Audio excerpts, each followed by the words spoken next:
ये वक्फ बोर्ड के कानून से बहुत परेशानी है ना। हमारा देश को जुआन कोई मुल्ला बनने के लिए जरूरत नहीं है। अस्सलामु अलैकुम वरहमतुल्लाहि वबरकातुहू। दोस्तों, वक्फ बिल के हवाले से बहुत बड़ी अपडेट निकल कर सामने आई है। अमित शाह का बयान आया है और इसी तरह से आसाम के मुख्यमंत्री का बयान आया है। तो अमित शाह ने अपने बयान में यहाँ तक कहा है कि हम वक्फ बिल को कब लागू करने वाले हैं, इस कानून को हम कब लाने वाले हैं। उन्होंने अपने बयान में इस चीज़ को भी वाज़ेह किया है।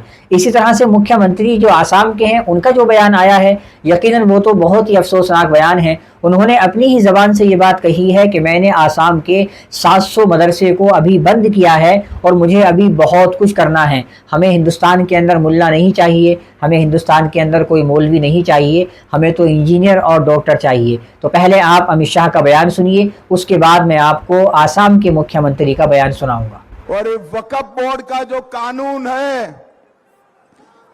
ये वक्फ बोर्ड के कानून से बहुत परेशानी है ना। एक कानून को एक शीत सत्र में हम सुधार कर सीधा करने का काम कर देंगे। पहले तो आप ये समझ लीजिए कि सिर्फ गृह मंत्री के हाथ में सब कुछ नहीं होता है, और इस तरह की बात कहना कि हम जो है फैसला सुनाएंगे और हम जो है इसको लागू करने वाले हैं।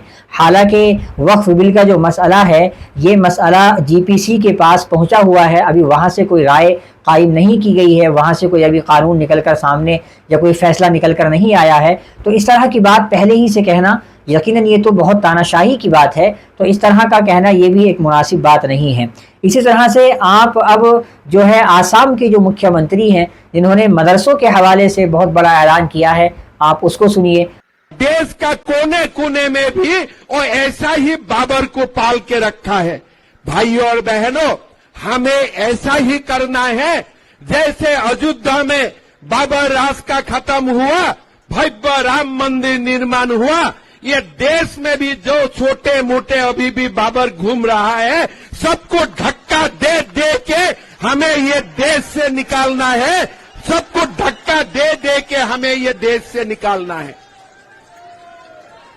हमारे असम में आए थे राहुल गांधी, मुझको पूछते हैं कि आपने 700 मदरसा बंद कर दिया, आगे आपका क्या इरादा है। मैं राहुल गांधी को बोला कि अभी तो 600 बंद किया हूं, आगे जाके सबको बंद कर देने का इरादा है। यही हमारा इरादा है और कुछ इरादा नहीं है। हमें देश में मदरसा शिक्षा नहीं चाहिए।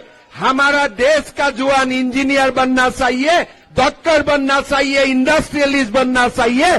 हमारा देश को जुआन कोई मुल्ला बनने के लिए जरूरत नहीं है। जैसा कि आपने सुना कि इन्होंने कहा है कि हमने जो है 700 मदरसों को बंद कर दिया है, 700 मदरसों को बंद कर दिया है, और हमें हिंदुस्तान के अंदर उलमा की ज़रूरत नहीं है। हमें अपने हिंदुस्तान के अंदर इंजीनियर की ज़रूरत है और हमें अपने हिंदुस्तान के अंदर डॉक्टर की ज़रूरत है। तो इसमें उलमा के लिए ये एक धार्मिक चीज़ है। आलिम बनना हमारे एक धर्म का मसला है। अगर हम आलिम बनते हैं तो आलिम की बनने की ख्वाहिश नहीं होती कि वो पैसा कमाए, बल्कि आलिम बनने की ख्वाहिश ये होती है कि उसका अल्लाह और उसका रसूल उससे राज़ी हो जाए, और उसका मकसद ये होता है कि इस्लाम मेरे ज़रिए से लोगों तक पहुँचे, दीन की बातें लोगों तक पहुँचे।